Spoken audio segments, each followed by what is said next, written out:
has entered the building. You are listening to the Sportcat Show. Let me push this button here. That's right, ladies and gentlemen, boys and girls, children of all ages. You have the one, the only Sportcat. Hello, Denise. I am working out some technical difficulties, and I'm not 100% sure if we are on in Australia. So we'll have to make sure we get that fixed for tomorrow. I hope everybody's having a great day, and I hope we're going to have a good show today. It's my first show back, and I will fill everybody in case you've been missing me. I had to come up to Knoxville, as many of you know, for a family emergency, and we ended up having to put a family member on hospice. And, well, it was a little more stressing on the family than I anticipated. So I had to take a break from the radio shows and the YouTube shows and do some things. But now I'm back like a bad dream. So you have me back. I am slowly starting back. This is my first day back on YouTube with the Daily Gazette. I did do an abridged version of the Paranormal Guys last Wednesday night. I'm going to have an episode this Wednesday night, and Thursday night we've started our CBS Big Brother show called The Big Chat. It will be Thursday nights right after the show and Sunday nights right after the show.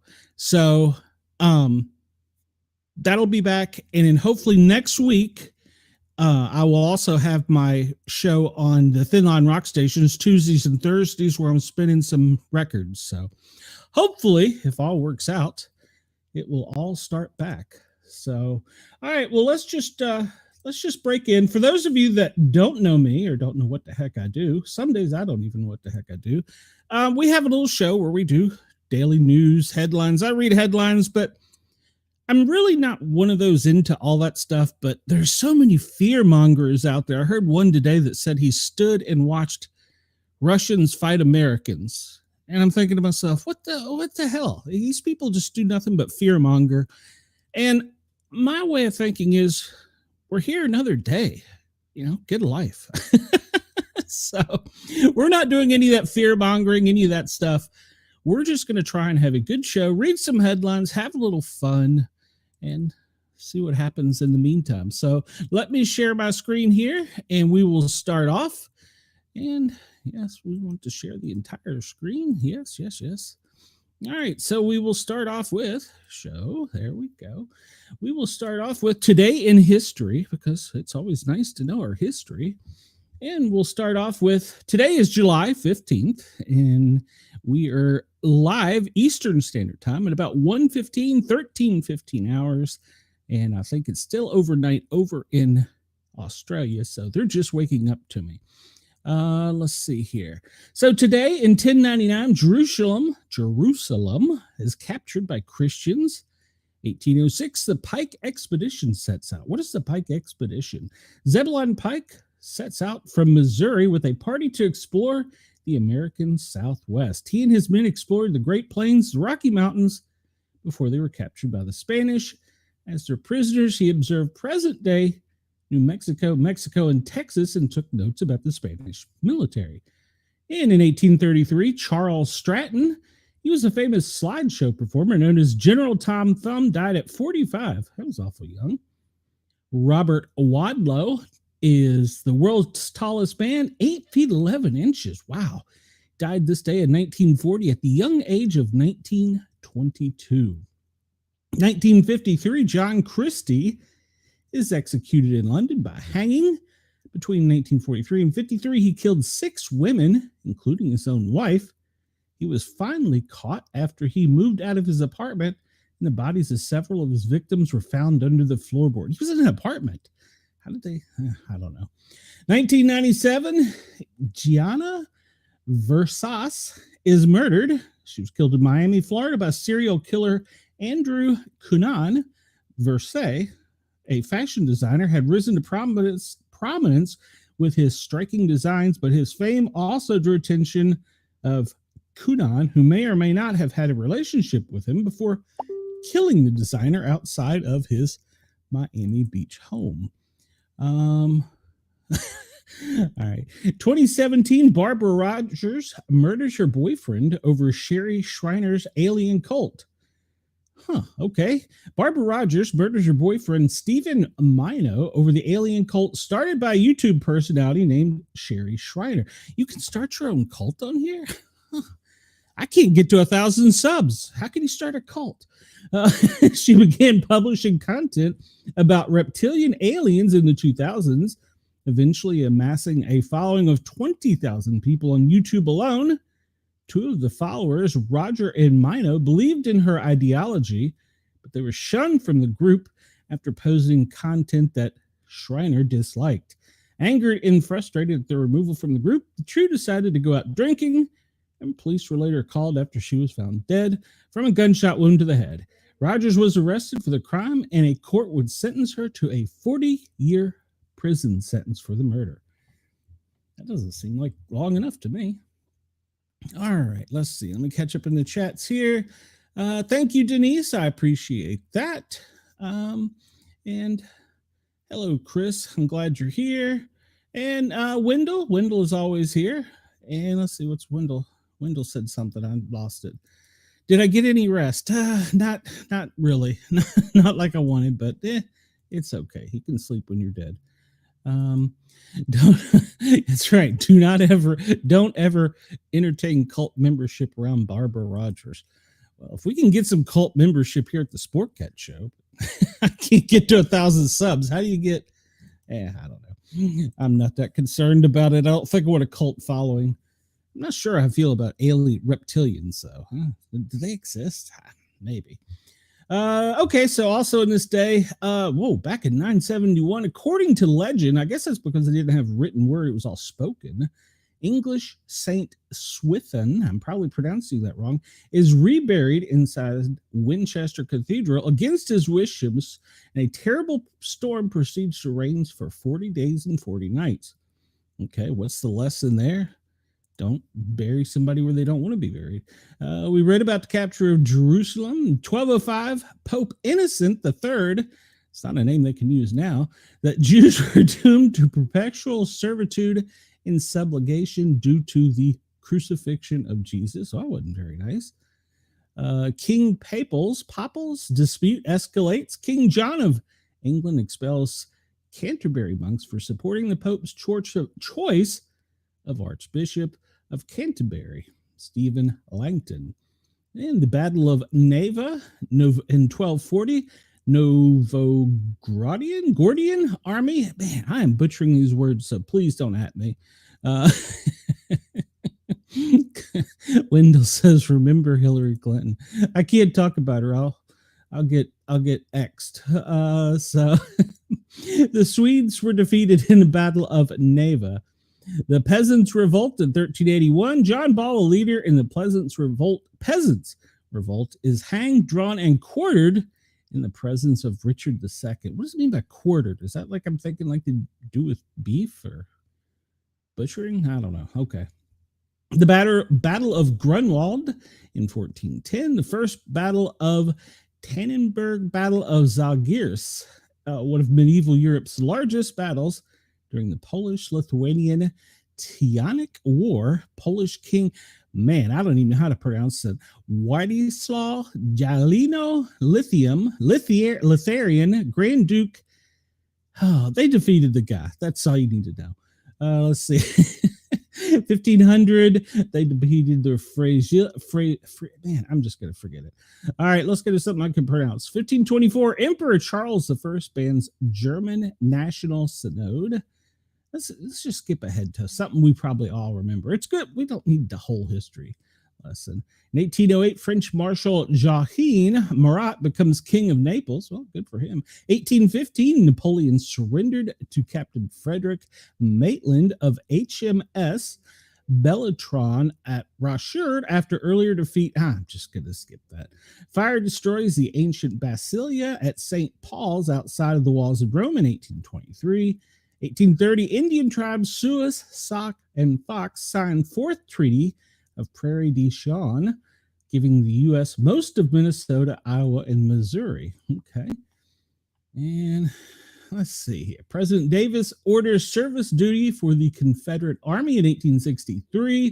1864, troops laying loaded with Confederate prisoners collided with the coal train, killing 65 and injuring 109 of the 955 on board. 1870, the last Confederate state, my home, is readmitted to the United States. And in 1876, for you sports fans, last night was a home run derby. You know, I've been so out of it, I didn't even realize it was midsummer for the Midsummer Classic. So I didn't see the home run derby. That's usually my favorite. In 1876 today, baseball's first official no-hitter, George Bradley of the St. Louis Brown Stockings, does a no-hit on the Hartford Dark Blues. For you baseball history followers, where did those teams end up? Let's see. 1888, a volcano in Japan erupts for the first time in 1,000 years. 1901, New York Giants Christy Mathewson no-hit St. Louis 5-0. And he's in the Hall of Fame. Let's see. Tigers sweep the Senators in 1909. Detroit's future baseball Hall of Fame. 1909, Detroit's future Hall of Fame center fielder Ty Cobb smashes 2 inside the park homers to lead the Tigers to a sweep of the Washington Senators 9-5 and 7-0. You know, that's something you just don't see anything anymore, is in the park home runs. So that's very rare. 19 Chris will catch up on comments here. Chris says, my theory is in those days, 40 days and 40 nights of rain happened in anticipation of a future president 11,000 plus years later, reducing NOAA funding. Well, could be. Wendell says, stick with the U.S. names. And he says, oh, never mind. You done screwed it up. Yeah, I have. Thorpe wins the Olympics decathlon in 1912. American athlete Jim Thorpe is placed in top 4 in all 10 events for Olympic record 8,413 points to win decathlon gold medal at Stockholm Olympics, but it was stripped in 1913 and then reinstated in 1982. I guess because he played pro base. I don't know. Let's see. We'll skip ahead a little bit further here. 1915, the head of German propaganda in the U.S., Dr. Heinrich Albert, loses his briefcase on a New York City subway. An examination of its contents reveals extensive network of German espionage and subversion across the U.S. You mean in 1915 they had conspiracy theories too? Wow. 1918, World War I, Second Battle of Marne begins. 1920, Ruth ties his record of 29 home runs in a season. It's been way surpassed that now, hasn't it, Chris? They're up to like 40 in a season, but they've changed the baseball too. And in 1932, U.S. President Herbert Hoover cut his salary by 15%. In 1933, Wally Post begins the first solo flight around the world, completing it in 7 days and 19 hours. Wonder how long it would take now. I've never looked into that. Let's skip forward a little bit more, and we'll hit 1941. British Maud report, edited by physicist James Chadwick, approved, concludes an atomic bomb is feasible. Well, unfortunately, that's been the world's worst weapon. Let's see here. We'll just keep skipping forward. 1948, Alcoholics Anonymous is founded in Britain. In 48, Israel was bombing somebody else, Cairo. Israel's always bombing somebody. Yeah, just get along. U.S. President Harry S. Truman nominated for his first full term at the Democratic Convention in Philadelphia in 1948. 1949, WBTV, Channel 3 in Charlotte, begins broadcasting. Why is that so important? 1952, first transatlantic helicopter flight begins. Okay, that is a feat, because I don't think, well, I don't know. First commercial jet transport planes built in U.S. by Boeing 707 in 1954. In 1954, KOCO, KOCO TV in Channel 5 in Oklahoma begins broadcasting. Why are we so fascinated with 1954 WBOC in Salisbury begins broadcasting? 1955 WNDU TV in Indiana begins broadcasting. Wow, that's a big deal, I guess. 1960s Baltimore future Hall of Famer Brooks Robinson goes for 5 including the cycle, and the Orioles win 5-2 over the Chicago White Sox and haven't won since. So in 1960, Chubby Checker releases his version of the twist in the U.S. Interesting. Well, come on, baby, let's twist. 1960, U.S. troops arrive in Congo to help deal with political crisis after Moise Kapenda Tushambe Declaration of Independence for Katanga. This just proves, even back then, we were putting our nose where it didn't belong. 1963, KIT TV, Channel 8 in Arkansas, they begin broadcasting. And in 1963, Paul McCartney is fined €17 for speeding. I'm assuming it's euro, or is it pounds? Is that a lot of money? I don't know. Maybe it was back in 1963. Let's see, 1964, Barry Goldwater, he's a senator from Arizona, Republican, was nominated for president. I don't believe he ever won. And Mariner 4 in 1965 sends back first pictures of Mars. It exists? Let's see. Hey, my year of birth, the LA Wolves beat the Washington Whips in United Soccer Association Championship, 6-5. All right. 1968, One Life to Live, the American soap opera, premieres on TV. It's still going, isn't it? Let's see here. Wendell says for the history buffs in 2024, he started broadcasting. Oh, that's true. And Chris says they picked WNDU as their location because Notre Dame University is located in, all right, South Bend. Amber says Democrats put forth an amendment that would force the DOJ to release all the Epstein files. All Democrats on the Ways and Means Committee voted yes. All Republicans, with the exception of ones, voted no to block it. You're correct, Amber. And that was stupid. It was very stupid, but we'll get into that in a minute. 1972, Honky Shatay becomes Elton John's first #1 album in the U.S. with Rocket Man. Man, he's been around a while. Let's see. Baseball record, 1973, MLB San Francisco Giants. Willie McCovey becomes 15th to hit 400 home runs. This one at Candlestick Park against Pirates Bob Moose. 1973, Ray Davies announces his retirement from the Kinks, then attempts suicide, neither of which were successful.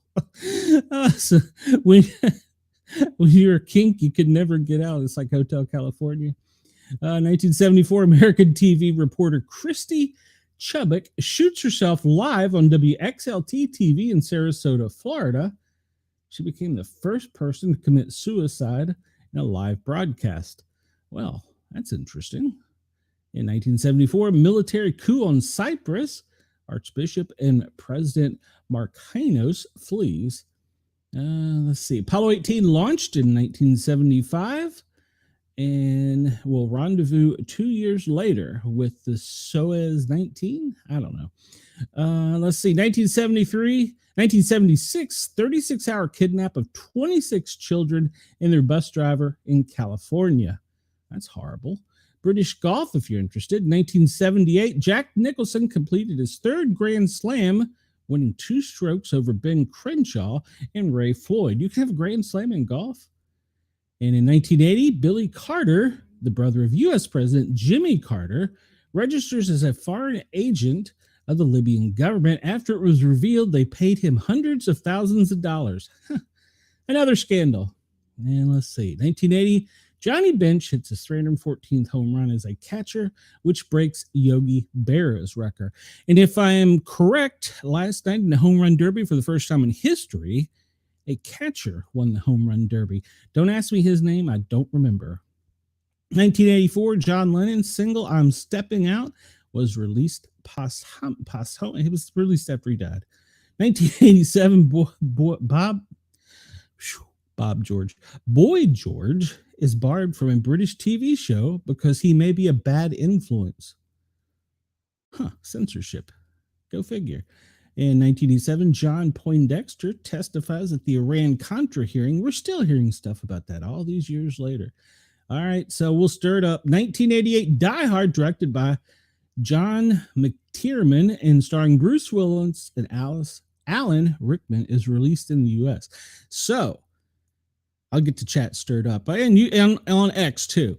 Was Die Hard a Christmas movie? I say it was. And Wendell says in 2025, Sportcat forgot how to talk during this broadcast. I think it's just first time back nerves. It's been a minute. So we've got a large audience today. In 1991, France performs nuclear test. When are we going to be banned? Oh, us? Well, probably already are somewhere. U.S. troops leave northern Iraq in 91. Did we ever really leave? World's first offshore wind farm begins generating electricity off the coast of Denmark in 1991. I'm not going to talk about genocide. That's depressing. And let's see, 1996, MSNBC begins Microsoft Internet NBC TV. Wow. 1996 also, southern Mexico had a 6.5 earthquake. And the inaugural game of Seattle Mariners took place at Safeco Field in Seattle in 99. In 2002, American Taliban John Walker Lind pleads guilty to supplying aid to the enemy and possession of explosives during the commission of a felony. Well, that's a pretty bad thing to do. 2005, Wedding Crashers, one of my most favorite movies, comes out. And what did it do? Brenda or Denise, she says, wow. I must have done something wrong. Let's see. Appointment of interest in 2005. After declining an offer to remain with the Anaheim Mighty Ducks, Mike Babcock is named head coach of the Detroit Red Wings. Let's see. Yeah, we've talked about that. Harry Potter and the Half-Blood Prince. 2009, Harry Potter and the Half-Blood Prince, the sixth film, was released in this day in 2009. 2009, a 7.9 earthquake rocked New Zealand, creating a small tsunami. And let's see. 2015, Korean pop star Psy released a single, Gangnam Style, becomes a worldwide hit, topping charts in 36 countries. I sadly remember that. Well, we are bad influences, Wendell. Let's see. We're going to talk about, let's try and stay a little lighthearted. In 2014, Israel announced they officially vetoed a ceasefire. They're still shooting. Good God, stop shooting. 2016, Stranger Things debuted on Netflix. That's a cool show. I'm behind, though. I need to catch up on that one. Let's see. And 2019, the first catcher in MLB history to hit 3 homers while catching and batting, leading off the Rays in 5-4 win over the Yankees. And that was the last time they won. So they just haven't been. And actually, I just read they just got sold. But they're going to stay in the Tampa Bay area. And this time in 2024, Trump picked Ohio Senator J.D. Vance as his running mate. And let's see, Kenya man also confesses to the murder of 42 women after the bodies of 9 are found in a rubbish dump. That wasn't very nice of him. All right, well, that's enough of that depressing stuff. Let's see what today is. And we'll do this real quick because he says all your fans are here. Yes, all of you are, and I appreciate it. I love every one of you. Let's see. Today is Social Media Giving Day. So what that means is you need to tell everybody about the Sportcat shows. They need to come over and subscribe, like, follow, and share. National Gummy Worm Day. I'm just really not a big fan of the gummy worms. It's Tapioca Pudding Day. I've had that once in my life. Isn't that like a tree root or something? It's National I Love Horses Day. National Pet Fire Safety Day. Now, that is something that we should take serious. You should put on your windows a sticker that says you have pets inside so that they know when they get on scene that they have pets to help. So, and it's National Give Something Away Day. I have plenty of things to give away. Mrs. Sportcat gave me away. She sent me to Tennessee and said, stay up there. So, just kidding. Mrs. Sportcat may have me back. I don't know. We'll see. And let's see. We talked about its celebration of the Horse Day, Developmental Disability Professionals Day. Well, that's why I'm on the air. Let's see. It's H.M. Sultan's birthday in lieu. Don't know what that means, but Be a Dork Day. I am very good at that. So today could be my day. And Denise says, I said, wow, the news reporter committed suicide on live air. Yeah, and wasn't there a politician that did that as well? National Clean Beauty Day. And it's gummy. I'm not a gummy worm person. National Respect Canada Day. Wait, they have to have their own day to be respected? What's that? I don't get that. Orange Chicken Day. Orange chicken's pretty good. It's St. Swithin's Day. And today is the Democracy and National Unity Day of Turkey. And I can't pronounce that one. Unamwani Day. Got me. World Youth Skills Day. And let's see. These are things, I guess, that are happening now that we just don't care about. Good Lord. Superman was released. I did see that, but I'm not going to go see it. I'm going to wait for it to come out on DVD or live streaming it. I'm not really a DC fan. I'm more of a MCU kind of guy. Even though I did read that with this, he reset the DC universe. So that's good because they've been all over the place, if you follow that kind of thing. All right, we'll start out with some weird news. And of course, it's in Florida. Yergs, it's always your state. A Florida man aged 40 was jailed on a pair of felony theft counts, according to records. He was busted for a sex toy heist at Walmart. The Florida man is behind bars on felony charges for a pair of Walmart sex toy heists, according to records. Walmart sells sex toys. I didn't even know this. Why? I don't know why I need to know it, but I didn't know it. Jeffrey LaForge, he's 40, was arrested Friday on a pair of theft counts for which he's being held in a $10,000 bond. On two separate occasions, police charged LaForge, this is his picture over here, swiped a variety of adult toys from a Walmart in South Pasadena in Pinellas County City. Store security cameras recorded him removing the items from their packaging and then departing Walmart without paying for the pleasure devices. The $280 worth of stolen goods, which included a $31.44 tush toy? Am I reading that right? Tush toy. And a $14.98 oral stroker, according to the police report. You know it's bad when I come back with a story like this. He is being accused of stealing a Reese's peanut butter ice cream. Oh, hold on. He is also accused of stealing a Reese's peanut butter ice cream costing $3.98. What's that to do with the sex toys? It is unknown if they were intended for his personal use or for resale. The lack of packaging might cause a prospective buyer to be concerned that the items were used. Since the merchandise was valued at less than $1,000, the sex toy thefts would normally be charged as a misdemeanor. However, owing to his history of multiple thefts, that brought it up to felonies. On a related note, who knew that America's beloved retailer sold a G-spot and clitoral suction vibrator? I can be honest. This guy didn't know any of that. Yeah, I agree. And when I was a paramedic and I did my reports, I always tried to sneak something in there that would kind of just be a little crazy. And I one time put that a patient sashayed to the stretcher. And to be clear, she did. So I did not know that Walmart sold sex toys. All right. Who knew? Who knew? Not me. I guess I'm just not in the know. Grok, is that pronounced right? Grok rolls out pornographic anime companion and lands a Department of Defense contract.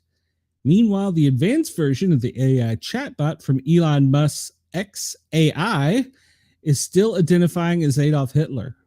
What? So we have a chatbot that's identifying as Adolf Hitler. Interesting. There's never a dull moment with Grok, the chatbot from Elon Musk's XAI. I'm sure I'm pronouncing that wrong, which he has consistently called the smartest AI in existence, despite its forays into racial conspiracy theories, tendencies to speak the first person as Musk himself, and recent output of what it termed Hitler fanatic. Last week, it debuted the latest version of the bot, Grok 4, which he bizarrely claimed would be able to discover new technologies perhaps as soon as this year. But on Monday, he proudly unveiled an update to the model that pointed towards rather different applications. Cool features just dropped, he posted on X. Turn on companions and settings. Users of the app, even those not paying for the $300 per month, wow, for the super heavy premium, what is worth $300 a month? Just found out who those companion were. Right now, there are two different anime characters to converse with. Bad Rudy, a mean red panda with a vulgar streak, who will roast the clothes you're wearing and call you a whiny twat. I'm not making this up. Though this attitude can be toggled on and off. And Annie, a blonde anime woman who, after enough positive engagement, will shed her dress to reveal a lacy lingerie set. There you go, Wendell. You need to pay $300 a month. He shared a clothed image of Annie on his feed on Monday. Okay, I gotta see what this is. I gotta minimize the screen to see here. I want a closed version of Annie. Well, she's just a drawing. She's just a drawing. Oh well. All right, so AI companions are nothing new. Apps such as Replica and Character AI offer similar interfaces. The spread of personalized bots has raised concern that sustained engagements with them can have severe negative effects, potentially leading to mental health crises and self-harm. Do you think? Really? Do you think? Those fears may be justified with the characters which seem to lack certain safety guardrail. One user has already demonstrated how even in kid mode and with NS non-safe for work content disabled, Annie will participate in conversations with sexual overtones, asking, "Want to keep this fire going, babe?" Okay. Well, yes, Denise, you are correct. It could have been worse. She could have been using them in stores. Wendell's loves Reese's. Well, I don't know. Some guy on Kick says that I could benefit from a larger stream if I would only give. Oh, he's cheap. He only wants $24 an hour. Yeah, go F yourself. Let's see. Of course, adults interested in striking up a relationship with Annie may well prefer the non-safe for work Wafu, I guess I'm pronouncing that right, version. It shows a progress bar indicating how well you and the bot are getting along. And as you leveled up, she gets flirtier and more risque. She will eventually strip down to skimpy underwear and describe more intimate physical encounters. Having discovered he could command the character to jump, one enthusiast complimented the jiggles physique in the animation, remarking that the AI engineers must be true gamers. Another asked, is it possible to undress her more? What? You've got the internet. What do you need? Oh, good Lord. Let's see. The Tesla humanoid Optimus robot could be given a silicone skin to replicate Annie in real life, he replied. Musk replied, inevitable. Critics, meanwhile, have mocked her as a... This show is really certain to take a twist today. As a made to get you off for gooners, a software engineer called her, the extinction of human species is looking me in the eyes. Well, turn her off. Called her the extinction of human, turn her off. Another commenter predicted you won't even realize what happened until your nephew introduces his girlfriend at Thanksgiving. It's just the grok companion. Yes, you have her on an easel setting up at the table. Oh, why? Yes, why? I'm just gonna skim through the rest of this, but yeah, apparently you can go on grok. Wendell, let me know about that. I'm curious. So I'm not that curious, but I am curious. So let's see. We're gonna have to skim through some of these real quick. Teen 19 killed after falling to a meat grinder after it suddenly turned on. Well, Tina's Burritos. California teen, he was 19. He was killed after getting trapped in the machine at the Vernon Burrito Factory while cleaning the meat grinder after it suddenly turned on. Well, that's pretty bad news. Suddenly turned on while he was cleaning it, and well, he became part of Tina's Burritos. So I assume there's probably going to be a recall. As part of the after-hours sanitation crew when the fatal mishap occurred. What? Yeah. The man was cleaning the meat grinder when it somehow activated and sucked him inside around 9:30 p.m. in California local time. Other workers say they heard the team shouting for help as they tried to turn the machine off but couldn't. I want to know how many didn't try and turn it off. They started videoing it. OSHA will investigate the industrial accident. It was not immediately clear the company's adherence to overall work safety. And it's 5 miles south of downtown Los Angeles in Los Angeles County. In a similar tragic accident in 2018, a factory worker in Pennsylvania died after she was either dragged or fell into a meat grinder. The victim was a 35-year-old female. She'd been working on a 6-foot-high rolling ladder before she somehow wound up in the machine. And all it took police roughly 45 minutes to break down the machine and extract her mangled parts from it. Ooh. I do have a call like that, though. We went on a call with a printing press, and there was a person that was apparently there's like these big drum roller printers, and the young man somehow got in the machine and they turned it on and it went to print and it mushed him down and squished him out the other side. Ironically enough, no injuries. In fact, he was released before we got back to the station from the hospital. So, yeah, he wouldn't have been so lucky with a meat grinder, though. All right.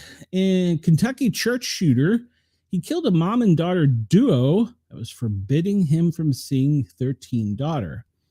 We're not going to glorify his name. Lexington, Kentucky man shot and killed a mother and daughter duo at the Richmond Road Baptist Church, who he accused of preventing him from seeing his handicapped teen daughter. The two women were identified as Beverly Gum and Christina Combs, along with two surviving males, Pastor Jerry Gum and Randy Combs.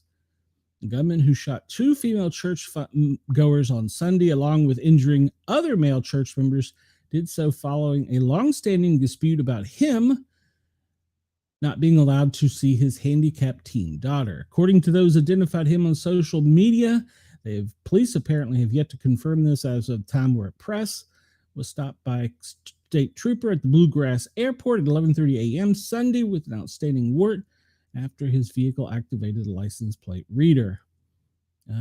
He owns guns down. He allegedly shot the trooper before then carjacking a vehicle and making his way towards Richmond Road Baptist Church, according to Lexington Police Chief. The trooper was shot and the suspect fled. The trooper was stabilized after being treated. That's good news. Upon having arrived at the church some 16 miles away, he proceeded to target individuals who he blamed for preventing him to access his daughter. Shot and killed were mother and daughter Beverly and Christina. Also shot was Pastor Jerry Gum, who still is in critical condition. A 14th person shot was Christina's husband, Randy Combs. Apparently, responding officers shot him dead in turn, and so we eliminated the problem. But apparently he made chilling threats, probably on social media. Oh, shocker, Facebook. So, yeah. Yeah, well, it's mental health. So he probably didn't need to see his children. All right, so we'll do, I think we're all in Australia. We may not be. I don't know. If we are, good morning, Australia. Australia is charged with malicious mischief after allegedly breaking the Stone of Destiny museum display in Scotland. A 35-year-old Sydney man appeared in a Scottish court charged with malicious mischief, an offense that resembles vandalism. He's accused of trying to break into a museum display to access centuries-old stone with rich history. Arnold Logan is accused of breaking a glass that protects the Stone of Destiny in Perth Museum, about 50 kilometers north of Edinburgh. He faced court today after allegedly trying to smash through the stone's display case while wearing a kilt, as seen above. Visitors were evacuated as a precaution, and a message added to the museum website. Please be aware that the Stone of Destiny is currently unavailable due to an earlier incident. However, the museum remained open, and they look forward to seeing everybody. The 150-kilogram slab of sandstone was used in the coronation of Scottish kings for centuries. The tourist who filmed the incident alleged the Australian claimed to be the leader of his clan, insisting he has a rightful claim to the throne. Well, he's going to remain behind bars until next week. So it's the latest twist in a long history of the Royal Rock. It was stolen from Scotland in the 13th century and installed at London's Westminster Abbey. In 1954, Glasgow University students took it back. It was a central symbol of Queen Elizabeth's coronation before it was permanently returned to Scotland in 1990s. 2 years ago, the stone went on loan to London, lying beneath King Edward's chair as King Arnold assumed the throne. All right, there you go. The Stone of Destiny. He was charged with malicious mischief. Wendell says, hey, you might get rich. Yeah, but I'd probably be a meat grinder. Denise says, wouldn't be enough. Denise Wendell, he wants to know if Denise is going to make an AI character of herself. Oh, Wendell, what am I going to do with you? Let's see what else we got here. We'll get into some other stuff. So this is the story that's been, oh my gosh, social media just is not going to let this drop. They're saying MAGA won't let it drop either, but somehow Republicans in Congress are. All right, so the headline, this comes to us from the AP. Trump urged supporters to see conspiracies everywhere with Epstein that's coming back to haunt him. Well, as his supporters erupt over the Justice Department's failure to release much hyped records in the Jeffrey Epstein case, President Donald Trump's strategy has been to downplay the issue. All right, I want to point something out here real quick. I don't think that it's just his supporters that want to see this. I think the world wants to see this. I think labeling it as a MAGA only thing is a media wrong approach. I think we need to be wording it that everyone wants to see it. So, well, his problem is that nothing to see here approach doesn't work for those who have learned from him. They must not give up until the government's deepest, darkest secrets are exposed. Yes, they need to be released. But I will say this, in somewhat defense of not releasing them, we need to make sure that the families of the innocent and the victims are protected so that they're not trolled or doxxed by the media, so that these people can be brought to light and they can be charged, no matter if they're Republican, Democrat, space alien, no matter whatever the hell they are. They need to come out, needs to come out, and needs to go. And according to many people, Bondi did botch it. Last week, the Justice Department and the FBI abruptly walked back at the notion that there's a client list of elites who participated in the wealthy New York financiers' trafficking of underage girls. And then Trump quickly defended her and chided a reporter daring to ask about the documents. Now, I will say, as reference to that, probably wasn't the right theater to ask that question. But the question does need to be asked. Maybe not in that setting where the reporter was. The online reaction was swift, with followers calling the Republican president out of touch and demanding transparency. That's a fair assumption. On Saturday, Trump used his True Social platform to again call supporters off the Epstein trail amid reports of infighting between Bondi, FBI Deputy Director Dan Bongino over the issue. He's just a turmoil was undermining his administration all over a guy who never dies. Is he dead or is he alive? But that did little to mollify Trump supporters who urged him to release the files or risk losing his base. I don't think he's going to lose his base. I mean, he's going to lose some, obviously, but I don't think this should be the key issue. At least one follower responded to Trump's post by saying it seemed as though he wasn't trying to make the issue go away, but assured him that it wouldn't. And the political crisis is especially challenging for Trump because it's one of his own making. The president spent years stoking dark theories and embracing QAnon propaganda that casts him as the only savior who can demolish the deep state. Well, I wouldn't go that far, but we do need to demolish the deep state. Now that he's running the federal government, the community he helped build is coming back to haunt him. It's demanding answers he either isn't able to or will not provide. The faulty assumption Trump and others make is they can peddle conspiracy theories without any blowback, said Matt Dallek, a political scientist at George Washington University. The Epstein case is in a neat encapsulation. It is hard to put the genie back in the bottle. That's exactly correct. It's a problem that's not going to go away. And last week's 2-page statement from the Justice Department and the FBI saying they had concluded and that he did not possess a client's list. Now, there may be some truth to that too. It may not be a list or manifesto, but there is some type of documentation because this man, who many suspect is probably a double or spy agent, kept tedious records and used many things that were recorded for blackmail. But yes, it does need to be released. And some people are saying, well, they can't release it because the entire world government and Hollywood will collapse. Well, so be it. You shouldn't have done those things to children. I don't care who you are. So that just is just wrong. Let's see. We'll just skip on here. But they have set their own trap. They really have. They needed to. If you're gonna politic on this, you need to come clean and do it. So, and it is at a time where we need to get on with this story. And if we can't release the names because of it harming children, just tell us that. Tell us that, and then go forth with figuring out a way to make it. Ben Shapiro says Pam Bondi botched. Yeah, I said that.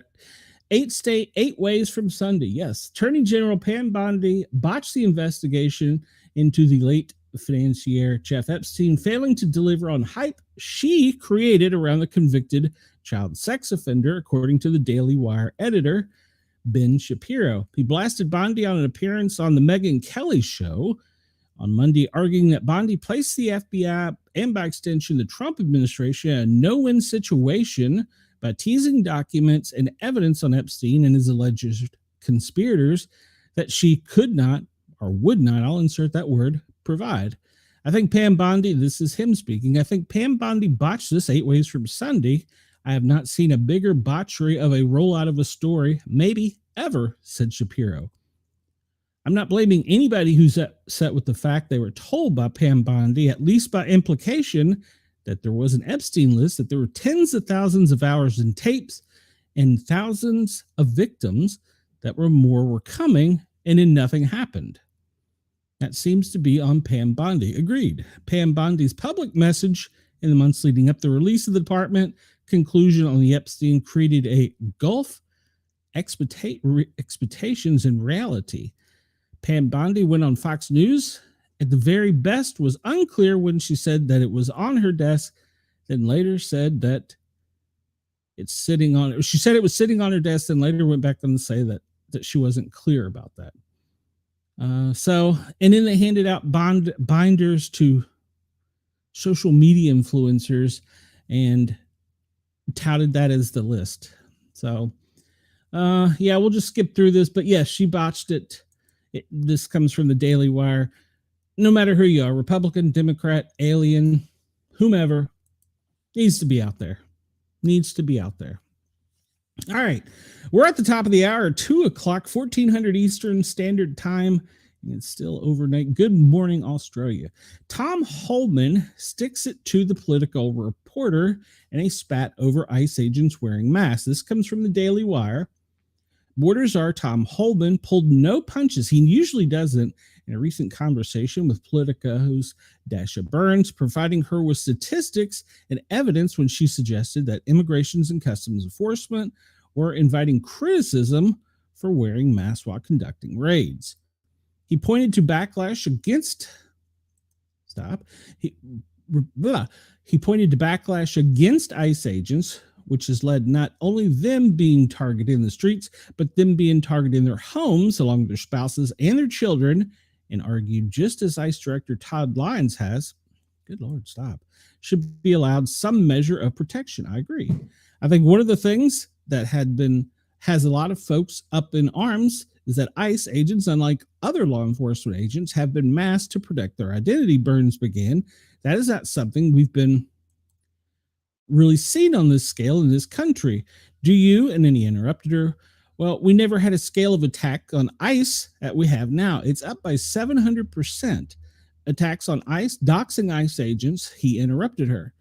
Well, good Lord. Well, you have increased attacks on police officers well in the wake of the defund the police movement too, but they haven't put their mask on, she protected. And then he went on to say, name a police agency that has a 700% increase in assaults. Name one, you can't.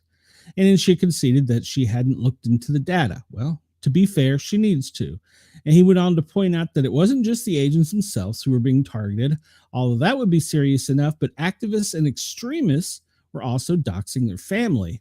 You won't find one. The attacks on ICE is unprecedented, 700% increase. And we're not even talking about the doxing of agents, their spouses and children.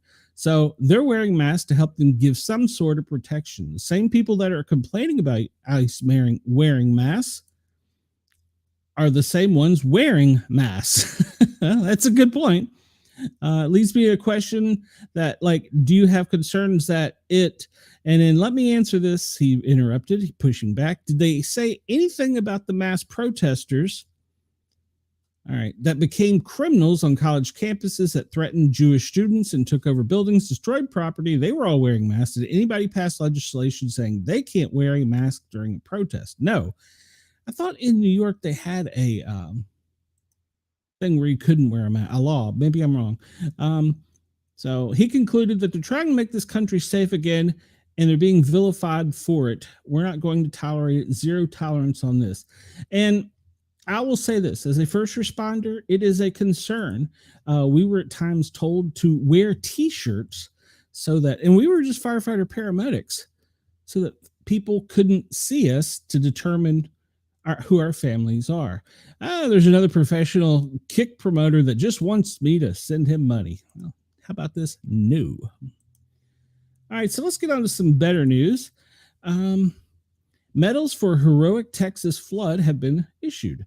As the Guadalupe River rose in Kerr County, Texas in the early hours of 4 July, Coast Guard Air Station Corpus Christi received a call from help hundreds of campers in the path of the flood. The 4-person crew, Rescue 6553, and an HC-65E Dolphin helicopter were dispatched from the station, flew 150 miles through the dense storm, relying on instrumentation only for navigation. After attempting to reach the hardest hit area 3 times, a harrowing flight that took 7 hours, the crew finally succeeded, opening up a lifeline for hundreds of people, including children, to escape the rushing water. On Friday, the crew members received 2 of the highest honors for aviation heroism, with 2 receiving the Distinguished Flying Cross and 2 giving the Air Medal. In the face of the devastating floods in Texas, the Coast Guard air crew courageous actions saved the lives and reaffirmed their vital roles in protecting American communities. Admiral Kevin Lindsay with the Coast Guard, he's the acting commandant. According to the service, the crew finally punched through using weather radar capability and led Army helicopters to reach stranded campers, including young girls and counselors from Camp Mystic, the Christian summer retreat where at least 27 have died. Pirate Lieutenant Ian Hopper, co-pilot Lieutenant Blair, Ogefor, aviation survival third class Scott Ruskin, and aviation maintenance technician third class Seth Rees worked tirelessly to gather survivors and ferry them to safety, with Ruskin in his first major operation as a Coast Guard member. Congratulations to him. And he's also a paramedic, by the way. Staying on the ground to coordinate the evacuation of 165 people. The crew directly rescued 18, according to the service. I had a job to do, he said. All these people are looking at you terrified with a 1,000-yard stare. They want some sort of comfort, someone to save them. For their efforts, Homeland Security Director Kristi Noem presented the Distinguished Flying Cross to Hopper and Ruskins and air medals to the others. This is what the men and women of the Coast Guard do, she said in a news release Saturday. The selfless courage of this crew embodies the spirit and missions of the Coast Guard. That is correct. And they do more than just guard the coast. So good for them. I'm glad that they're being recognized. We go from a story reading about how they shouldn't wear a mask to a story where still Homeland, and they do enforce customs and immigration. The Coast Guard made a heroic rescue, and we're glad that they were there. They helped out a lot of people, and it's really ironic. That was the paramedics' first mission, so good for him. What did Wendell going on? Okay. Hey, you might get rich. Wendell says Misty would if she knew how. So would Brenda and Shay. I guess he's talking about making AI things. All right. And yes, Wendell, they are heroes. And this story comes to us from Task and Purpose. First woman to fly as an Air Force Thunderbird. Then she got mysteriously sick. Nicole Malachowski thought she would retire as a general, but a tick-borne illness has led her unable to fly and made her an advocate for prevention, awareness, and erasing stigma. Good for her. She made her name as the first woman to fly for the Air Force Thunderbirds, the service flying elite, demonstrate teams who perform air shows around the country. She also flew 180 combat hours, instructed F-15 pilots, and served as military aide to the former First Lady Michelle Obama. All of that came to a screeching halt in 2013 when her body was overrun almost overnight by chronic pain, leaving her fighting for her career and her life. She had been bitten by a tick-borne illness. Though she didn't know it yet, she went from being an elite fighter to losing her ability to read, write, experience hallucinations, and balance issues, eventually being unable to get out of bed. She was medically discharged from the Air Force in 2017 as 100% unfit for duty due to the chronic systemic tick-borne illness. She writes, I should be wearing my nation's uniform, maybe still flying as an old general. I should be leading airmen. Millions of dollars invested in me as a fighter pilot, millions wasted because of lack of education and awareness on tick-borne illnesses. She said, you just don't lateral a 20-year fighter pilot from JP Morgan Chase. You have to grow a 20-year fighter pilot. The Center for Disease and Control estimates that nearly 500,000 people are treated for Lyme disease every year. Between 2019 and 22, they received reports of more than 4,600 tick-borne illnesses from state and local health departments. Wendell, you need to be careful out there. The public health department, now back up, the public health burden of tick-borne diseases is considerably unreported because of surveillance and current diagnostics, according to the NIH. They said the CDC receives more reports of Lyme disease cases annually, but the true incidence is probably 10 times that number. And it goes on to state that many of them are underreported, and each state reports individually to the CDC, and service members' uniforms are treated with pesticides. I did not know that. And the DoD provides free tick identification and testing services at its clinics. And then local units can request specific training materials provided by the Defense Health Agency. Not a month has gone by over the last 6 years, at least, that I'm not helping another airman, soldier, sailor, or Marine, our military spouse, with this issue. I'm the go-to person for tick-borne illnesses. Why am I the go-to person, she said? What cohort of the American public is exposed to more global vectors than our service members and military families? And why then is the DoD and the Veterans Affairs not leading in this space? And she was bitten in 2012 while stationed at Seymour Johnson Air Force Base in North Carolina. She had flu-like symptoms and a rash on her base. She went to the doctors on base, and I distinctly remember saying, "We don't have Lyme disease in North Carolina." Yeah. You'll hear that from a lot of states. That was the instant I would become chronically ill for the rest of my life. Her health deteriorated in the following months. She felt pins and needles, become clumsy, and couldn't fight the right words, had a panic attack at the grocery store. Doctor interpreted, her first Lyme disease case is negative. She got a brain scan and told she may be developing MS. She went to her next assignment at the Naval War College in Rhode Island. And then lightning struck twice when she pulled a tick off her right thigh. The tick ironically saved her life because it gave her the evidence she needed to get permission to see doctors at one of the only tick-borne illness-focused clinics in Boston. She sat outside the former Air Force Surgeon General's office until he authorized it. Well, good. They should. She was diagnosed with 5 tick-borne pathogens. The infection spread to her brainstem, threatening her sensory and motor functions and her life. She was given 3 months of antibiotics to directly the central veins near her heart. Wow. And the information I would bring them, the more they would fight me. She has lingering symptoms, but is substantially better since the treatment. She now has a mission to fight the stigma that tick-borne illnesses patients face, appearing seemingly healthy while dealing with chronic symptoms and being dismissed as Lyme loonies. She's correct there. So she's become the leader and the spokesperson for tick-borne illnesses.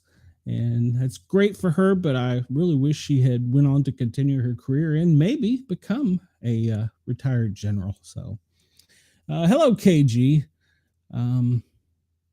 Let's see. Chris says only protesters should wear a mask. Well, that's true. And it's something that happened to someone who's done so much good. Exactly. But I guess it's part of their job. All right, we're going to hit another military story, and I think we're going to get to our normal stuff. I thought this was important because I want everybody to see that I'm not just one-sided. A drill sergeant under investigation after having soldiers do push-ups under a MAGA flag. Yeah, that's wrong. The Army has launched an investigation after a drill sergeant posted a video. Why was he so stupid?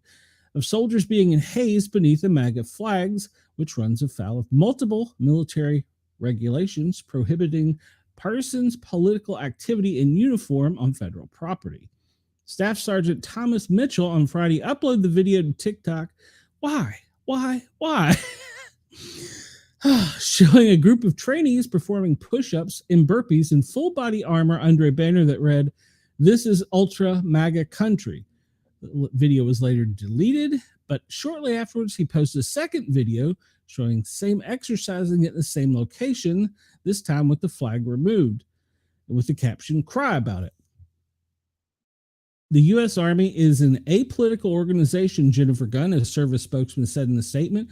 Displaying of partisan political materials in government facilities, including training areas, is prohibited under Army regulations. We will investigate this matter and address it in accordance with the established policies to ensure compliance with the standards of conduct and maintain an environment free of political influence. I would like to know how old this guy is, but yeah, so he did this to TikTok. What the hell? Are you that stupid? Yeah. Chris says the video was later deleted. Yeah, that was a bad idea. Yeah. All right, so I'll go over this real quick. After Spanish national anthem debacle, lawmakers moved to keep the Star-Spangled Banner in English. All right, so they've introduced legislation that the man, I'll be deported if I'm not careful. The Star-Spangled Banner should only be sung in English. This is according to a Daily Wire exclusive report. Ohio. Nope, wasn't Ohio. Sorry, guys. Oklahoma Republicans are introducing the resolution after 30-year-old recording Vanessa Hernandez performed the national anthem in Spanish at the LA Dodgers game to protest ice raids. For my people, I stand with you, she wrote in the caption of her video performance, and which, of course, ironically is on TikTok. So now these two senators are leading an effort calling for it to be only performed in English and preserving the original version of the anthem as it was written by Francis Scott Key during the Battle of Baltimore in 1812. It's sacred and a unifying tradition that honors our country's unbreakable spirit. Told the Daily Wire, as our national anthem, it should always be performed as it was originally intended and written in English. It's also gathered the report of other Republicans, Mike Rogers of Alabama, Randy Finstra of Iowa, two from Iowa, and Buddy Carter, hey buddy, from Georgia. Well, I don't know how I feel about that, but okay. I don't know. Do we need a law? I mean, can't you guys do something more important than write a law about this? That's just me. All right, so we'll get into this story a little bit, but flooding has really been all over the country, from the East Coast to the West Coast. So we'll talk about that in the news and weather here in a minute. And we're going to talk about Dexter. Tropical storm Dexter is forming off the Florida coast. Yeah, it is. And then talking about ice. And look here, these guys are not wearing masks or hats. And they were plainly identified as ICE in their uniform. Police hijackers, child predators, plane hijackers, child predators, and murderers. ICE nabs more than 1,300 illegals in Houston. And it appears they were not wearing masks. Good for them. They're brave men. So they've arrested a lot of people. Wow. You don't realize there's that many people around us. Aussie daredevil shatters spine attempting record-breaking dive. He dove off of a rock, but he claims that he's going to do it again. It left him with skull and spinal injuries jumping from the Blue Mountains waterfall. It's a 42.5 meter freestyle death dive. I'm not going to play it, but you can go find it. Probably on what we were just talking about, TikTok. No, that's on X. So, and a German backpacker survives 12 days in Western Australia outback after deciding to leave a stranded car only to get lost.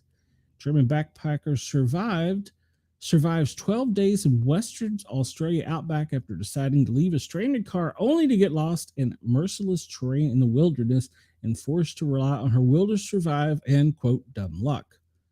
Wow. Always have a GPS with you guys and gals. I'm just saying. All right, let's jump into what we normally do. Denise wrote, yes, it is no joke. You are correct, Denise. It is no joke, and we're not making light of it. We think that people need to take it serious because it is out there. But I think I said hello to KG. I'm pretty sure I did. All right, so this is what we do normally. This is our daily operations brief. We're a little news heavy today because I wanted to come in hot with hopefully some new people following us. So I was hoping that my talk about topics of event would stir up some more supporters of our show and help spread the word. So, all right. So today is Tuesday, July 15th. This is the daily operations briefing from FEMA as it was presented to the president this morning, minus the secret squirrel stuff, which they don't give me. I can't figure out why. All right, so ongoing incidents. They're monitoring flooding in Texas and New Mexico. Excessive rainfall, flash flooding in southwest Texas, upper Mississippi Valley, mid-Atlantic, and southeast. It's, pretty much the southwest and northeast. The plains are getting it as well. There's fire weather in the southwest and Great Basins, and there's a tropical disturbance in the Gulf of America. They've got no new declarations, and I say this is because we've probably been a little late on reporting here on the Daily Gazette. I'm pretty sure that there's been disasters declared pretty much in the Midwest everywhere. Flash flooding in Texas and New Mexico. Slow down. Evacuation orders are still from July 13th in effect. Oh no, they have been lifted and search and rescue operations have been resumed. And I think we've talked about this before, but a lot of people say, well, why isn't FEMA there? Why isn't FEMA there? We probably are, but we're staged somewhere safe and have to be given permission to go in. We can't just, as we say, self-dispatch. We have to be set up a command post, a communication center, and then the teams that are specialized in certain things have to be moved to certain areas. So it's not a process that happens immediately, but because first we have to wait for the call for help, and then you have to establish all these things. A lot of times there's pre-planning that goes into them with local emergency management centers, and they can just boom, go right into ABC. But sometimes, as is the case in this, those centers have been destroyed. And so you have to go to a separate center to establish command and control. So it doesn't happen quickly, but we are there. The firefighters, paramedics, Coast Guard, we are coming for you. We will help you. It just won't be as quick as the media claims we should be. So the flash flooding is continuing in Texas and New Mexico, as we saw earlier. It's also up in the Northeast in Jersey and New York. One of the subways was completely flooded out. Down in Florida, well, off of the coast of Florida, over to the Gulf of America, they're talking about possible storm coming up. So in the national forecast, well, it has heavy rains for Virginia, along the Appalachians, down into the Carolinas, South Carolina, extends pretty much all of Maryland and part of Pennsylvania and Delaware. Heavy rain, severe storms up in the Southwest Plains, where we're going to talk about fires. Severe fog out in Wyoming. That's interesting. With critical fire weather. All right. And they're talking about this low here off the coast of Florida that's got a high on the other coast, the Gulf side, and there could meet in form a bad little hurricane. So we're expecting, look down here where Jurg's radio is. Look, that's not just green, that is pink and red. They're expecting a lot of rain. That rain's going to extend pretty much all along the East Coast, with the heaviest portions being along the Appalachia. All of Virginia, parts of West Virginia, Kentucky are pretty much soaked. Going into Pennsylvania, yeah, you guys really are getting hammered up there right now. So with excessive rainfall, we can't forget about the central part of the country here. They're getting hammered too, and it's extending all the way up in and through Canada over the Great Lakes. So severe weather outlook today. Well, there's a slight chance in the Great Plains, where we're going to talk about in a little bit, chance of fire weather, and pretty much most of the country minus the West Coast has got a great chance of rain today. Fire weather outlook, well, it is elevated over out west, as we see here. Idaho, Nevada, parts of New Mexico, a little bit of California there. It's severe risk, and it's going to continue through tomorrow. It's funny how in one part of the country they're getting soaked, in another part they're worried about burning it up. And Denise says, New York train stations were flooded. Yeah, I saw that on X. That was crazy. I'm going to research into that a little bit more. I want to see if there was people on trains, because there got to be a way to drain the tubes, I would think. So I don't know. I don't know that much about that one. I know we prepared in DC with Metro Rail, but I don't ever recall any flood training. That would be good training to have. Let me see. There's 19 field offices, 69 major disasters, 9 emergency declarations, 10 direct housing missions, 14 other supported disasters, and 6 joint recovery offices. So we still haven't forgot about what happened over in the Carolinas and West Virginia. So we're still working to repopulate. But yeah, it's pretty bad. And we've talked about tropical storm. Well, we haven't, but there's been tropical storm Chantel that hammered North Carolina, and it's been, well, pretty much it's raining everybody out. Declarations, requests, and process.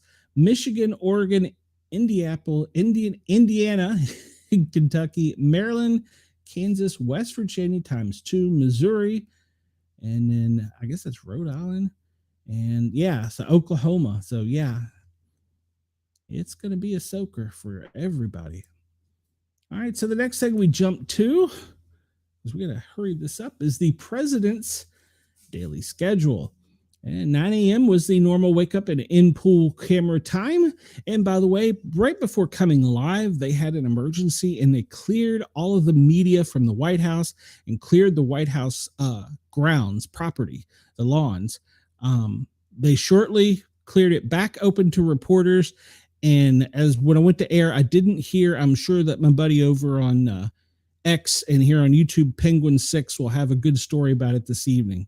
So I'll pimp him because not only he's a friend, he does some great videos for behind the scenes stuff that I really enjoy being from the Washington, D.C. area.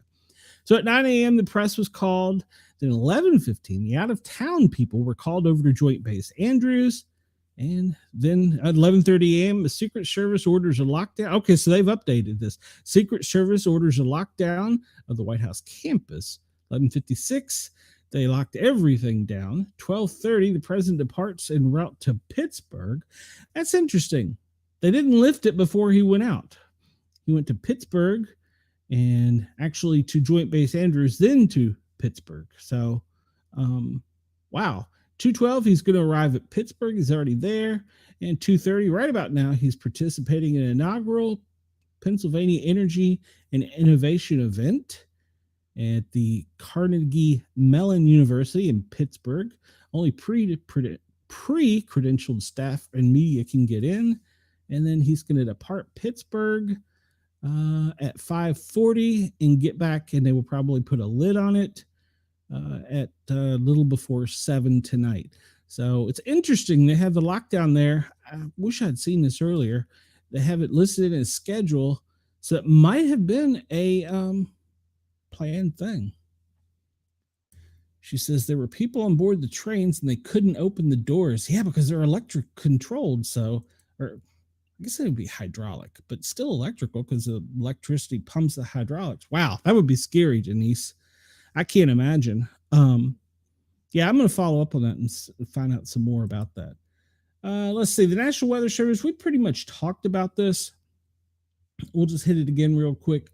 Heavy rains, Florida, up in Virginia, and severe storms up in the Midwest.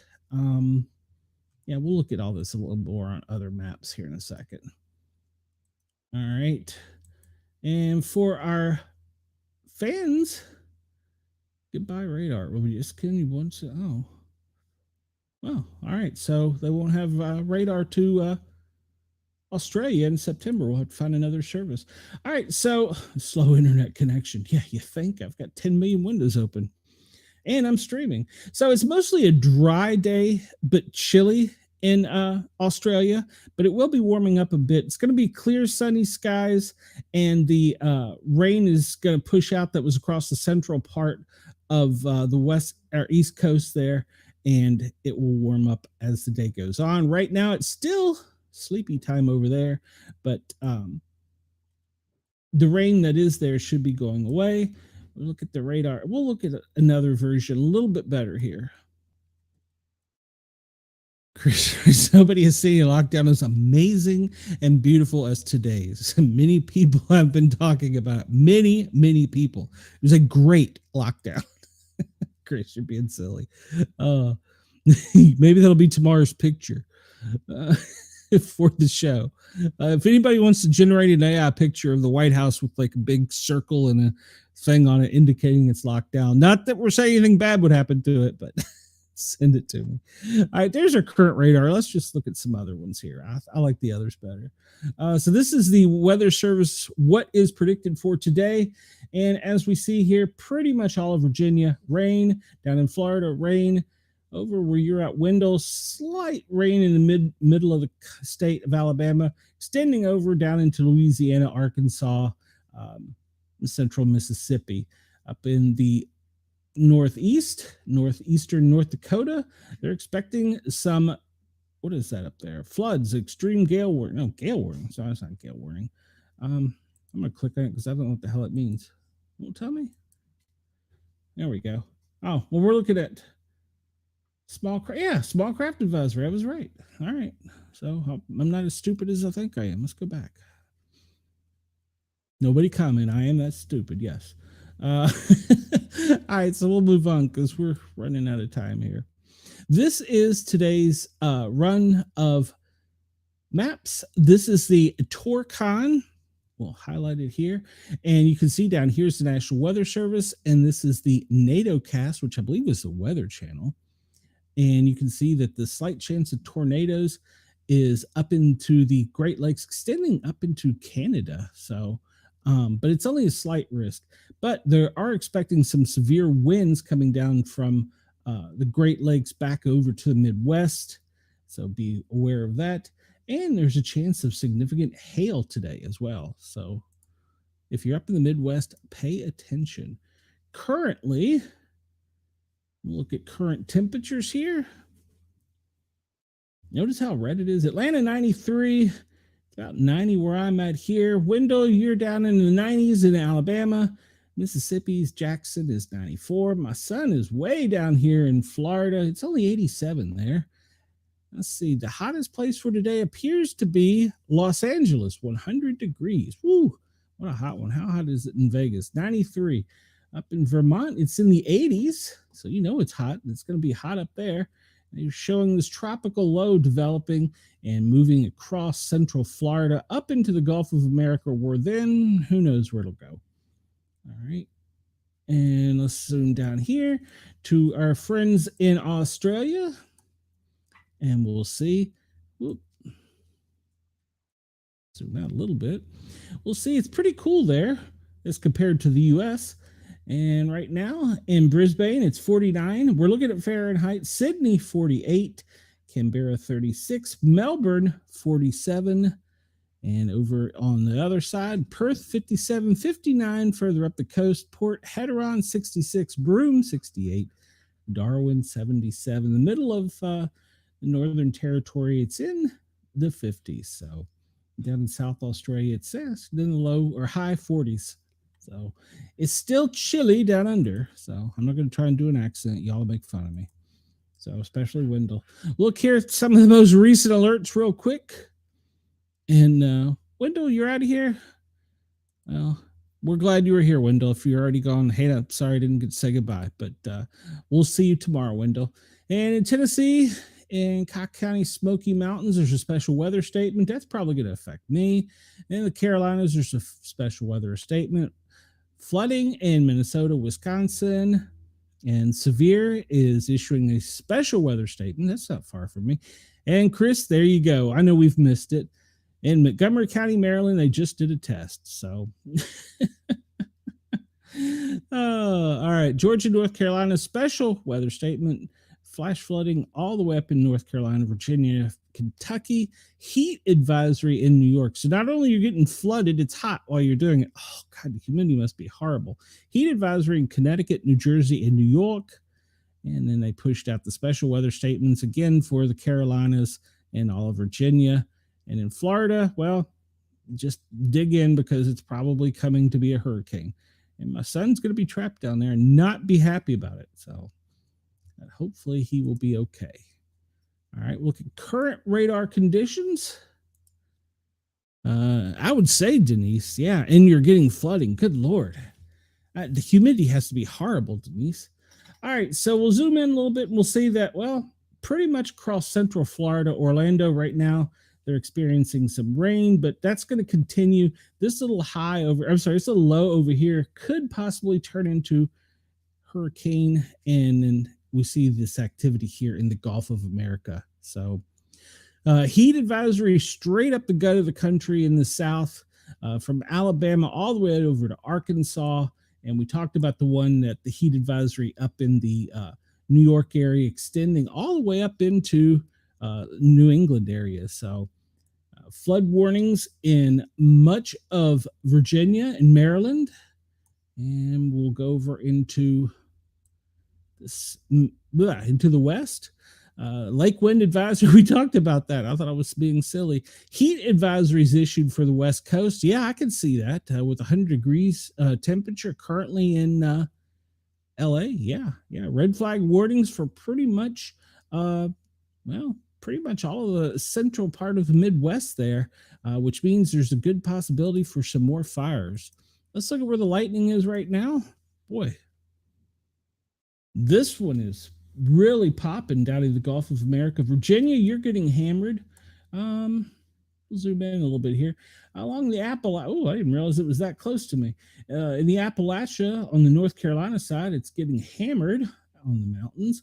Over on the coast, it looks like they're getting some significant weather extending up into Virginia Beach. That's going to move up into much of central Virginia, then out through the Northeast, through the Washington, D.C. region. So Cincinnati, you got some storm activity, and it looks like here in Indiana, getting really hammered. So the storm down here in the National Forest is really popping, and it looks like it's really hopping over in the Smoky Mountains side. Up above me, also another little storm. I did not realize it was that close today. So, and like we said, down in Florida, these two storms just sitting here waiting to come together and be nasty stuff. That's going to be bad. So, all right. So we talked about, I'm going to refresh this. We talked about the lightning, and right now the worst areas hit with power outages is in California with 22,530. There's got to be more than that, people without power. Earlier it was California and Texas. So, and I'm sure that this is brought to us by poweroutage.us. You can go and check, and even like if you find your state, you can zoom in on it and see in what parts of the states where it's worst. And you can even get down to your county level, for instance, and look at it. So it's a good website to use if you're concerned about power outages. But right now it looks as though California is the worst being hit in the country for power outages. We did talk about heat, and up in New York where Denise is, it's a warm one. And we're looking at pretty much down here in the Gulf of America, all along the coast of New Orleans, extending up into the heart of Alabama, Mississippi, extending even into the Appalachia region from Atlanta up into the Northeast, just shy of us here in Knoxville. It's high heat chance today. So be out if you're outside doing something. Please remember to drink lots of water and hydrate, because this time of year you can become sick really quick. And dehydration is more than just being thirsty. It can cause other problems. So, and on the same hand, drinking too much water can cause certain problems. So be very careful, but stay hydrated. So yeah, much of the country is under some type of heat advisory, as temperatures are expected to be in the 90s and 100s throughout most of the country. All right, let's look at this real quick. We talk about fire, and we see Canada.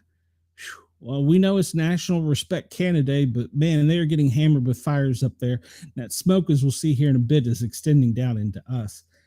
Down in the Keys, down in Miami and the Everglades, there's a pretty significant fire. And we look over here, the Rocky Mountains, and over into the Sierra Nevada, down into Las Vegas, there's several fires.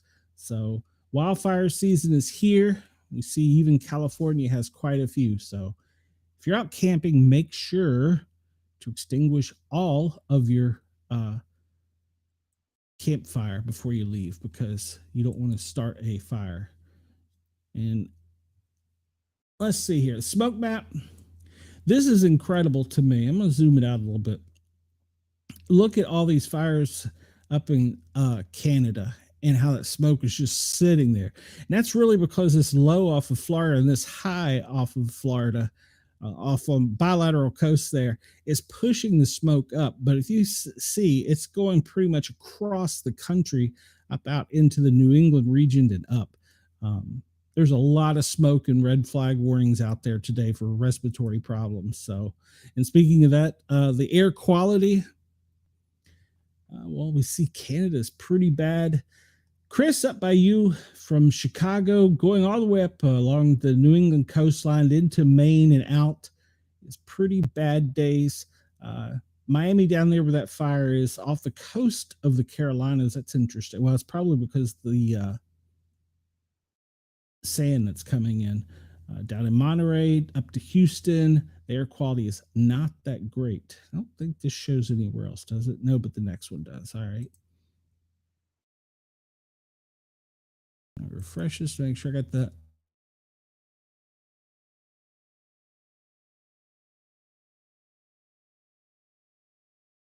Most recent data, the country, well, actually around the world. Turn off these air quality stations, and you can see, we see coming out of these Sierras, that dust is pushing up along the coast. That low is pushing it up along the coast and inland.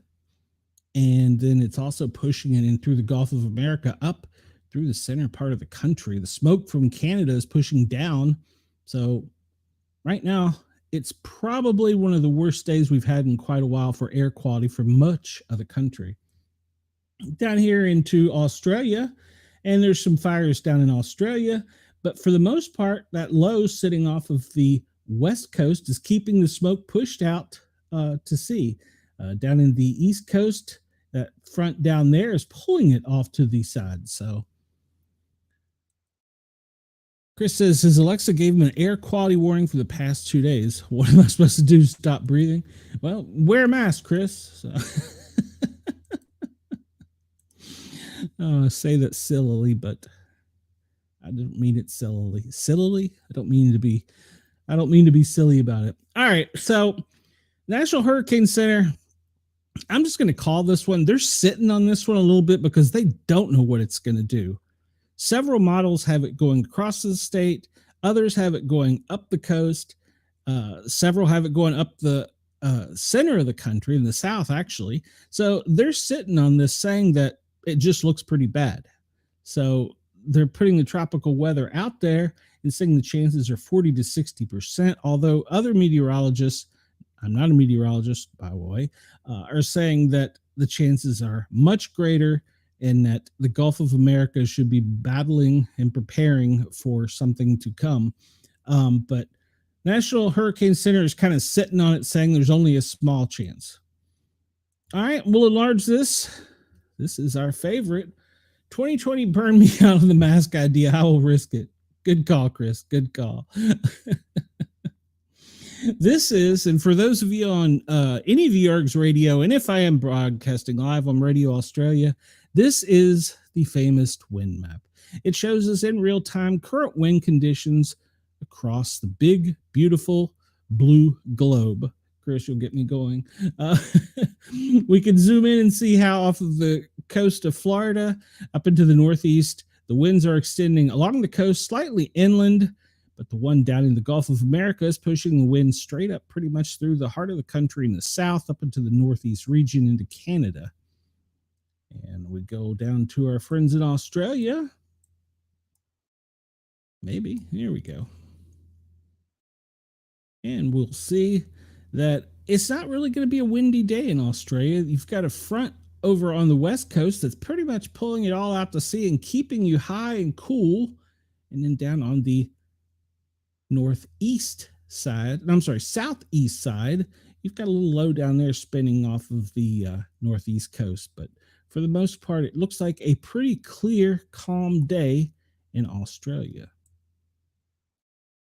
And we'll spin it around and look at most of the rest of the world. All of this sitting here coming off of Africa is pushing all that dust over into America. You know, as a kid, I could have used that as an excuse not to clean my room. It's dusty because of all the dust coming from the desert. I could have. Would have got me in trouble, probably. All right. We'll refresh this and just kind of go through. Last earthquake was reported 2 hours and a half ago in Serbia. Before that, there was one of 5.2 4 hours ago in Japan. And then the most significant one past that is down in the Philippines 16 hours ago. And you can go over here to the university. What university? You can, the latest earthquakes. I'll pull this up real quick. This is all the earthquakes map in volcanic activity. Chris says the wind map is better than any 1498 Oral Stroker Walmart sells. Agreed, Chris. Agreed. Get me in trouble, Chris. I'm still at home. All right. So we see this is a picture of all the activity. We see most of it has been down in South America, a little bit off of the West Coast. There's still been talk of a great one coming here off of the West Coast, but the earthquake prediction centers are, I think, being kind of quiet on it as well. So, and we'll go through this real quick because we're running low on time. South Africa, they're having a FMD outbreak from animals. I'm going to assume probably birds. Let's see. Vietnam, they are having a dengue fever surge. That's not good. And Japan, they are having an infection at a 26-year high. Well, that's old. That's old news. All right. Burundi, I don't know what that means. Some kind of incident, epidemic. In India, second suspected Nipah death virus, 543 are under surveillance. And we get down into Barbados. Scarlet fever is not spreading in Barbados, so that's good news. And a child with measles has died in the UK. In Haiti, well, it's been a mess down there for a while. Sudan, well, heavy gunfire blast heard in the capital. Syria, well, what's new? More shooting, more violence. Yemen, hey, shocker, they're still shooting off down there. And the Kentucky killing we talked about yesterday. It was yesterday, right? Yeah. And then several injured a couple days ago as a driver plows through a crowd at an anti-ICE protest in New Jersey. I didn't really know much about that one. And let's see, in India, they have volcanic violence eruptions outside of dairy as farmers demand fair milk prices. Okay. In Spain, several people injured in the second night of anti-migrant unrest in Spanish towns. We're not the only one experiencing these things. United Kingdom's police make 16 terror arrests in Manchester City a couple days ago, and then 40 were arrested at a protest in support of the banned group Palestine Action. All right, that was a couple days ago. A couple days ago, 3 Iranian security forces martyred in a terrorist ambush in Iran. Good Lord, I won't even go there. And let's see, oil spill in Delta National Wildlife Refuge in Louisiana. I did not know anything about that. That occurred on the 11th. And Hungary, the oldest library, is fighting to save 100,000 books from a beetle infestation. We're banning books over here. Over there, they're letting bugs eat them. The toxic algae bloom in Canada is causing frustration and concerns.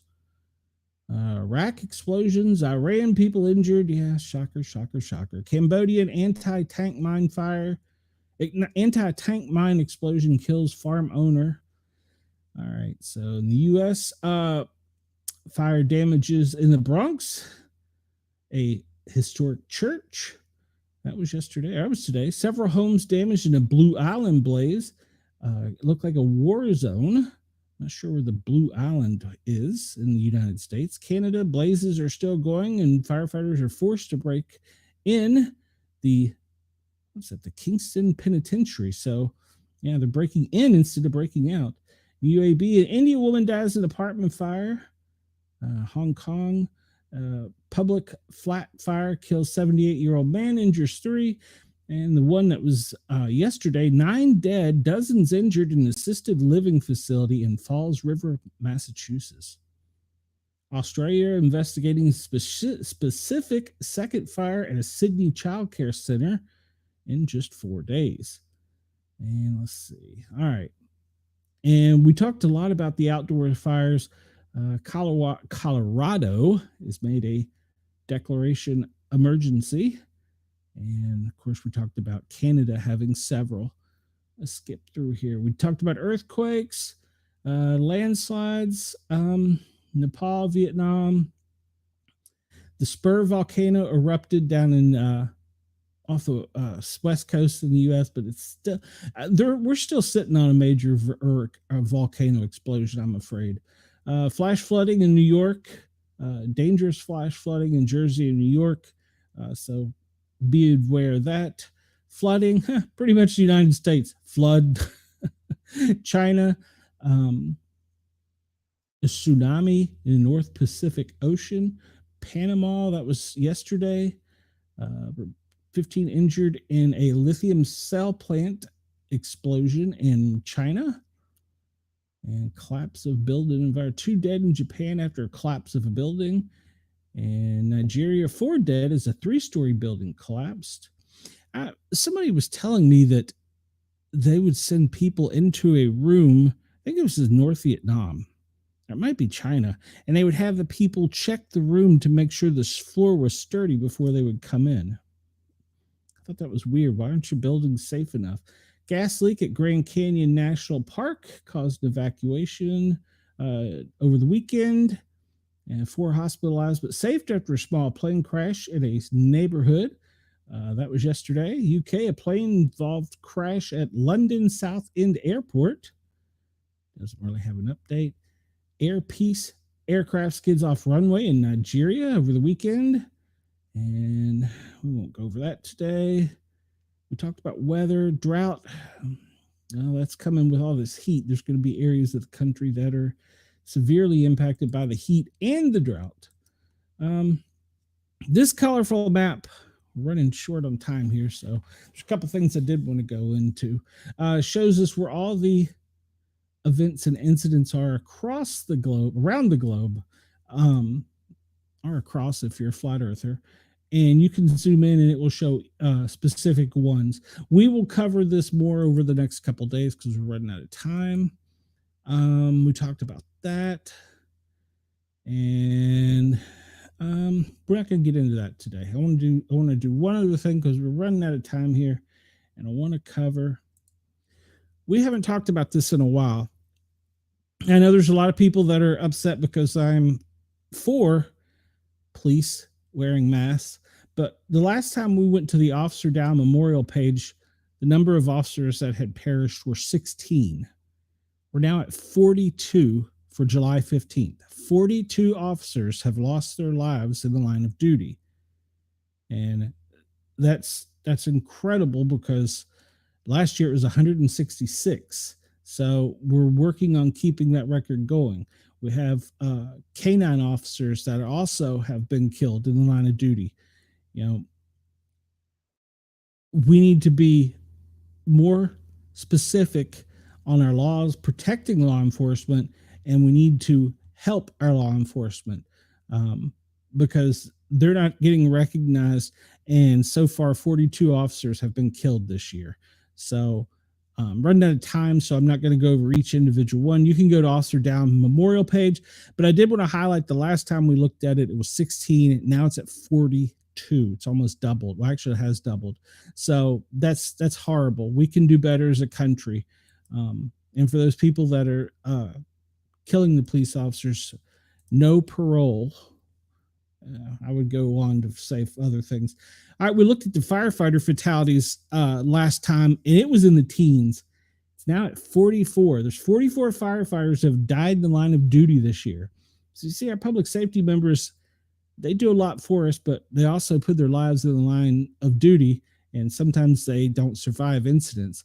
And recently in one state, they were attacked just after responding to a call.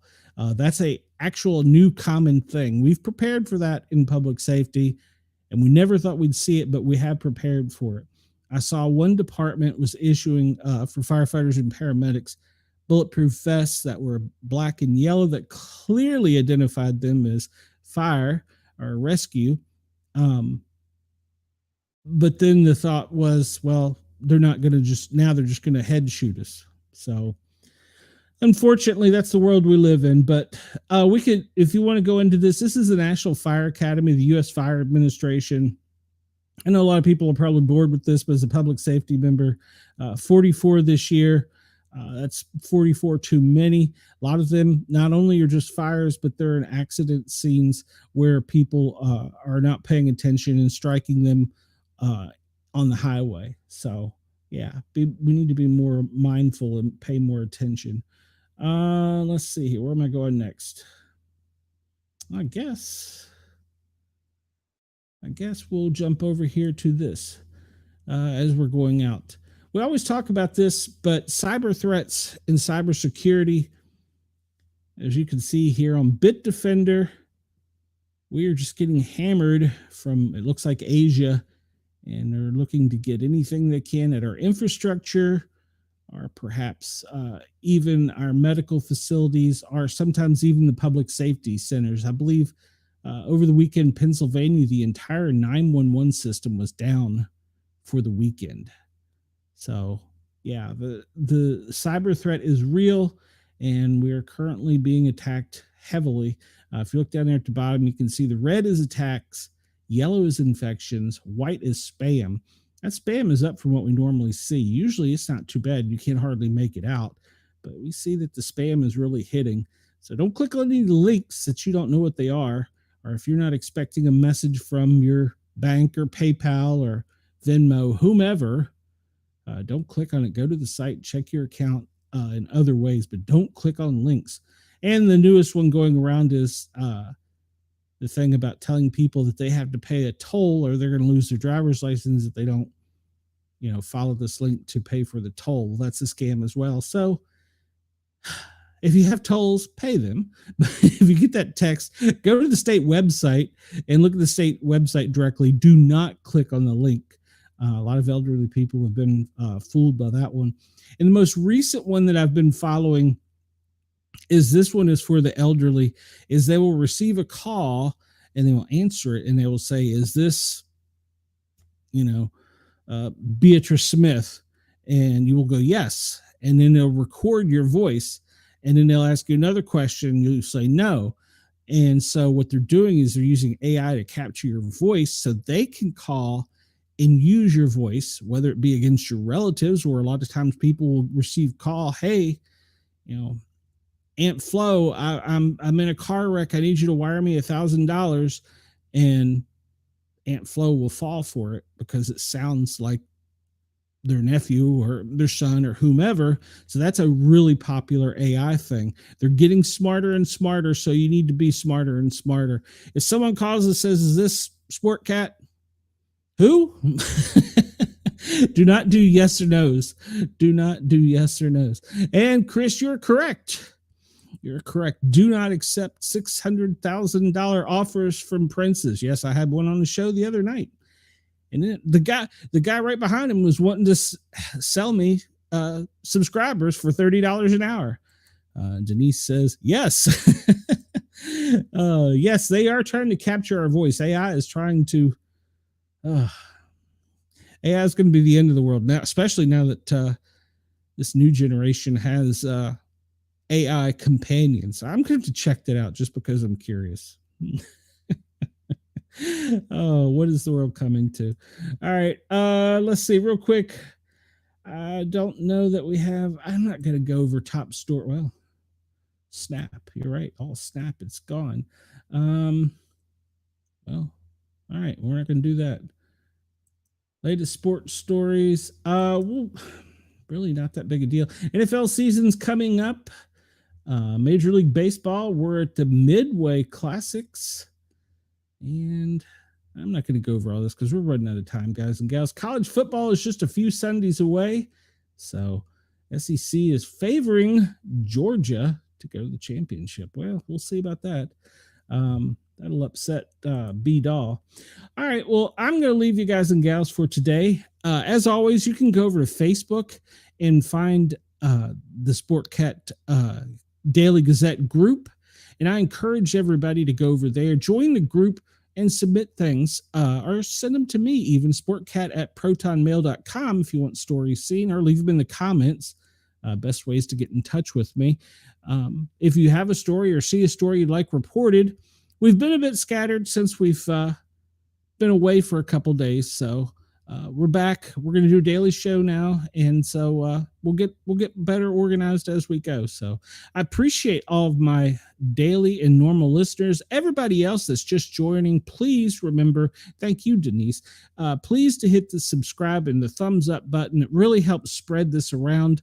We're growing. We're trying to continue to grow, and we want to give news and opinion and stuff that does matter to you, your family, your friends, and so on. And it doesn't matter. We try and stay nonpartisan, even though it's not always easy. All right. Well, I'm going to turn this over to normal programming at Radio Australia and Yerg's Radio. Thank you for allowing me to tickle your ear. If you're on YouTube, please hit that thumbs up button and subscribe, and we'd appreciate it. And everybody have a great day. We will see you tomorrow. Yes, KGI will be back tomorrow. And everybody remember to make sure to send any of the stories or whatever you have to us, either through the chat or through the Facebook group. Everybody have a great day. Sportcat is out of here. We'll see you tomorrow.